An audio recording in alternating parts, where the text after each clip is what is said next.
રાસાયણિક ખાતર યુરિયા 2 દિવસ જો કે આવ્યું હતું નર્મદા યુરિયા, અને તે કાલ બપોર સુધી ચાલ્યું. કાલ બપોર પછી ઇફકો યુરિયા આવ્યું હતું 667 થેલી. એનો કાલે રવિવાર હતી, ટેકનોલોજીનો નંબર પોસ્ટ મશીનમાં ચડ્યું નહીં, એટલે હમણાં 11 વાગે નંબર આવ્યો અને પોસ્ટ મશીન ચડ્યું, હવે ચાલુ કર્યું છે. તો બધી હવાના ખેડૂતો અહીંયા બેઠા છે ખાતર લેવા.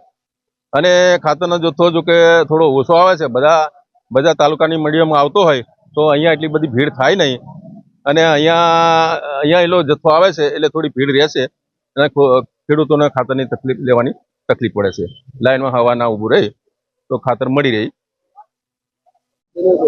હું રાઠવા કિશનભાઈ પારસિંગભાઈ, ગામ દેવાટી આવ્યો છું. આજુબાજુ બહુ ગામડાના વિસ્તારના માણસ છે, અંદર ગામડાના નકામલી, સુરતી, હરપારપુરા, છઠ્ઠાવાડા, બેડવી, આજુબાજુ ગામના માણસ 20-25 કિલોમીટર દૂરથી માણસ આવેલા. વારંવાર આવવું પડે છે. એક ધક્કે મળતું નહીં ખાતર, એ બી બે ઠેલી માંડ મળે છે. ખાતર મળતું નહીં. સંગવાડા થાય કે ખાતરે નહીં, મારે વારંવાર આવવું પડે એવું છે. માંગ શું છે કે અમારે સરકારને એવું કેવું છે કે ખાતર મને મળવું જ જોઈએ ને.